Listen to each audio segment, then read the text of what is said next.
Satiwo, Pak Chandra, saya titip Kabupaten Pati.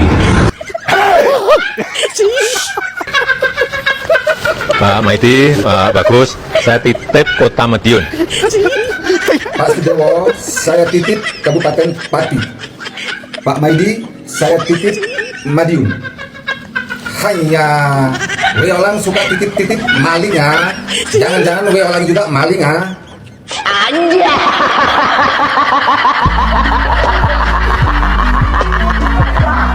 Saya titip Kota Madiun, saya titip Pati ya, Gedabrus. Bupati Pati ketangkap OTT KPK, begitu juga wali Kota Madiunnya. Terus piye kabare? Piye kabare Bupati Tangerang masalah pagar laut? Piye kabare Bupati Jambi dan Bupati Medan? Iya, anak buahnya mantu itu gimana kabarnya masalah Blok Medan? Dan juga masalah tambang udangnya. Nggak ada yang peduli kan? Iya. Untung aja Ridwan Kamil itu ditolak sama warga DKI. Coba kalau warga DKI milih titipan Jokowi, wes blunder.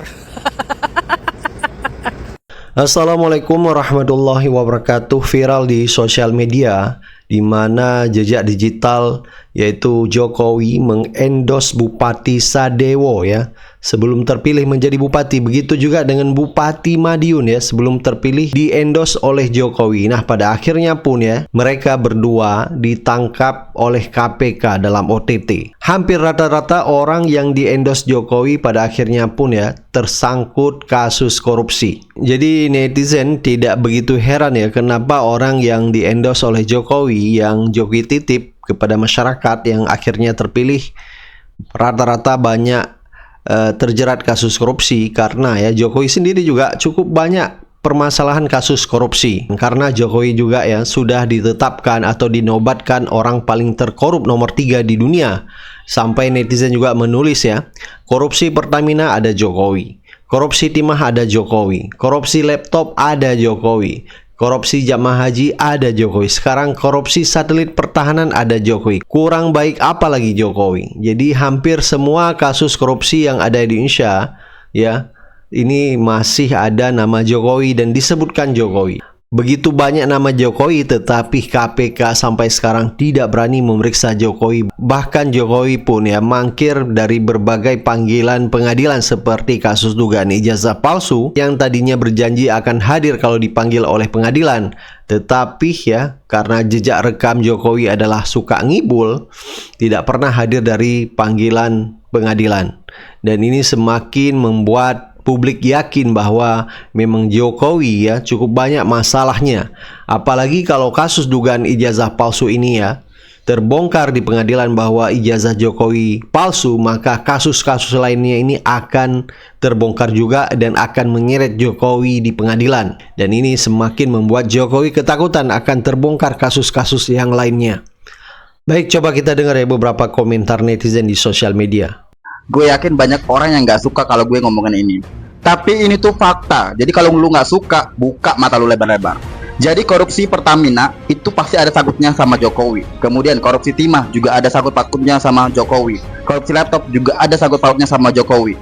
Bahkan baru-baru ini tuh korupsi jemaah haji pun ada sangkut pautnya dengan Jokowi. Belum lagi kalau kita ngomong tentang korupsi satelit pertahanan ada juga Jokowinya. So kurang baik apa sih Jokowi?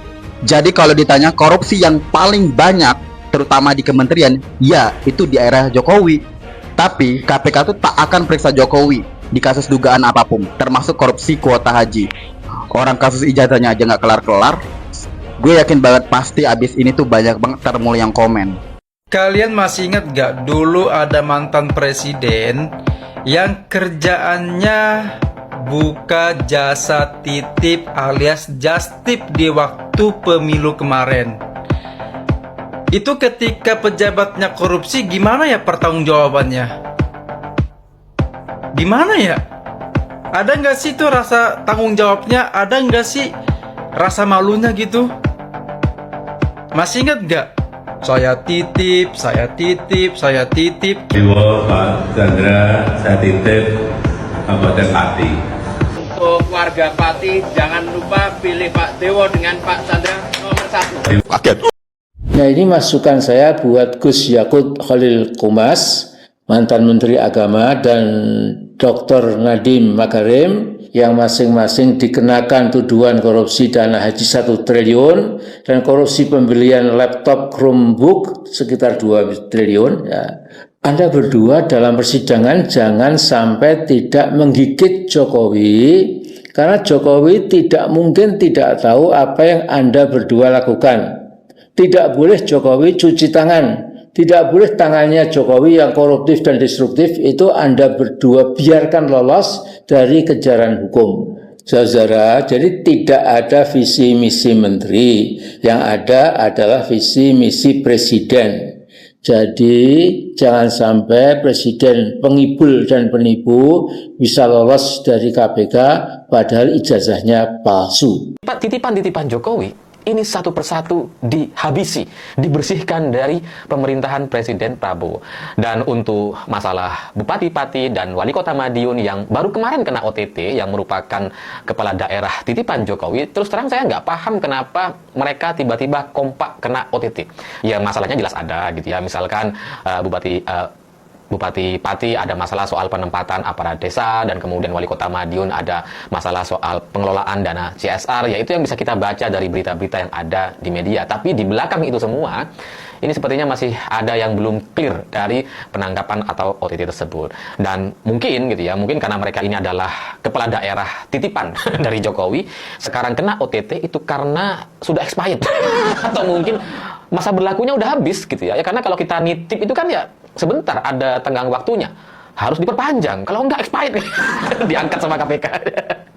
Ya karena yang namanya orang nitip itu kan ya ada tarifnya gitu. Kalian nitip motor, mobil di Alfamart, Indomaret, sekalipun sudah ada tulisan parkir gratis, tetap aja ada tukang parkirnya, ada tarifnya. Pati, Kabupaten Pati, Madiun gitu. Oh pasti lebih mahal itu tarifnya atau parkirnya. Ya pasti mahal lah ya, nggak tahu gimana. Intinya ya kalau Pak Jokowi titip ya itu kan pasti ada biayanya. Ya jadi ya mungkin merespon OTT KPK kepada dua kepala daerah titipan Jokowi ini, Pak Jokowi mungkin perlu segera membuat video baru, ya tentu saja dengan topinya gitu ya.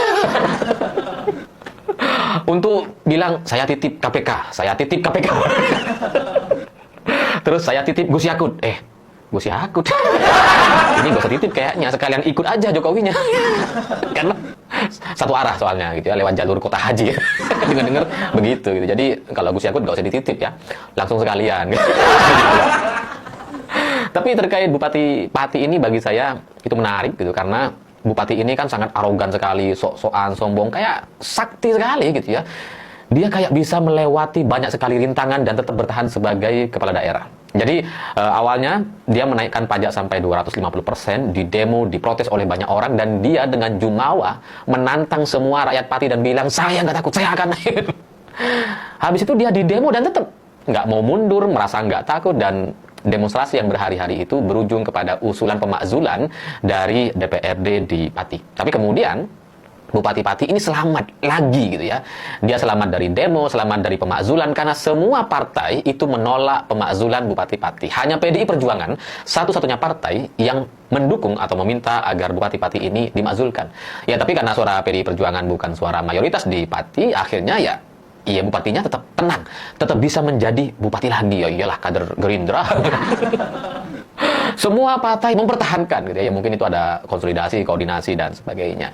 Nah, kalau hari ini Sadewo atau Bupati Pati itu kena OTT, itu ya mungkin berkat doa masyarakat Pati yang sangat murka sekali dengan Sadewo, atau ya mungkin karena dukungan dari semua partai yang menolak pemakzulan waktu itu, kecuali PDI Perjuangan karena satu-satunya yang mendukung agar dicopot. Itu semua partai kalah pengaruh oleh OTT KPK. Jadi kalau sekarang ada kepala daerah yang agak-agak bermasalah, itu segera laporkan ke KPK gitu. Mana tahu ada masalahnya. Karena Bupati Pati ini sebelum dia kena OTT, dia juga sebelumnya sudah dilaporkan sama masyarakat Pati. Jadi ketika ada aksi demonstrasi, penolakan, ada kemarahan di Pati, itu ada yang melaporkan ke KPK dan KPK berjanji untuk menindaklanjutinya. Dan sekarang kena. Ya mungkin saja itu cuma kebetulan, mungkin juga kebetulan PDI Perjuangan adalah satu-satunya partai yang mendukung pemakzulan Bupati Sadewo gitu ya, dan Mungkin juga kebetulan Bupati Sadewo ini didukung oleh Jokowi. Katakanlah semuanya adalah sebuah kebetulan, tetap saja satu persatu titipan-titipan Jokowi dihabisi dan tidak punya jejak di wilayahnya masing-masing. Ya karena sudah ada menteri, wakil menteri, sekarang 2 kepala daerah titipan. Ini pertanyaannya kan mau sampai berapa banyak gitu ya? Karena yang dititip sama Jokowi kayaknya banyak, saya lupa daftarnya gitu ya. Itu akan menarik sekali kalau dalam setahun program KPK adalah melis jumlah titipan Jokowi dan tangkap semua satu. Ya saya berharap seperti itu, semoga lebih banyak orang-orang titipan Jokowi yang kemudian dihukum atau ditangkap agar kekuatan politik Jokowi, PSI, Kaisang dan Gibran bisa segera dipatahkan dan di 2029 tidak ada lagi partai coklat, partai apalah untuk mendominasi dan melakukan kecurangan-kecurangan demokrasi, kecurangan pemilu atau pelanggaran-pelanggaran yang pernah terjadi sebelumnya. Karena ada kekhawatiran yang sangat saya jelas dengar gitu ya, bahwa ketika pilkada lalu Pak Jokowi itu ya nitip ke banyak daerah, ke banyak calon yang datang ke Pak Jokowi itu saya titip.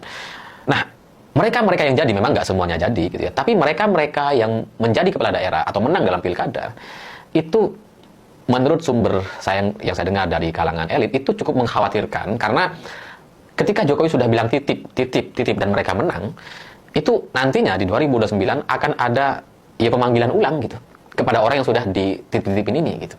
Dan mereka ya bisa saja kemudian tidak loyal dengan partai mereka hari ini atau berbelok kepada arahan Jokowi. Karena mereka para kepala daerah ini yang merasa bahwa Jokowi masih punya pengaruh. Buktinya di pilkada mereka masih datang ke Jokowi, masih berharap dukungan dari Jokowi, dan itu mengkhawatirkan banyak pihak yang saya dengar. Dan ya kalau sekarang KPK kemudian ngambilin ya titipan-titipan ini, itu ya dalam rangka untuk menetralisir, untuk memperbaiki negara ini dari titipan-titipan.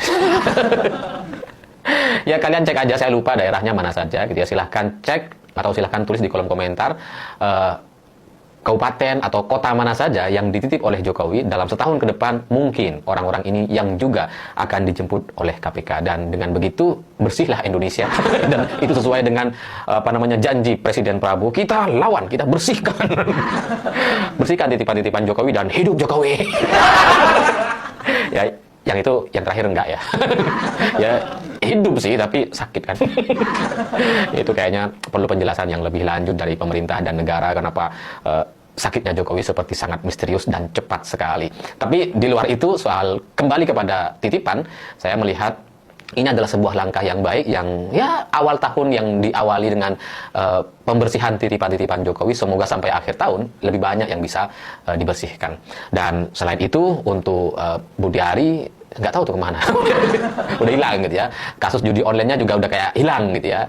Ya semoga itu bisa segera diselesaikan semuanya. Dan ya untuk Jokowi, Kaisang dan PSI yang sebelumnya begitu berapi-api ingin menjadi partai pemenang pemilu di tahun 2029 nanti, ingin mengalahkan Gerindra, Golkar, PDI Perjuangan, PKB, Nasdem dan semuanya mau dikalahkan sama PSI. Ya mungkin mulai hari ini kalian harus berkaca, harus mulai menyadari bahwa titipan-titipan bapaknya Kaisang itu satu persatu disingkirkan. Sehingga kalau PSI berharap akan bisa meraih banyak suara dari kota-kota, kabupaten yang dititipin oleh bapaknya Kaisang, ya pertahankan. Coba pertahankan, coba selamatkan.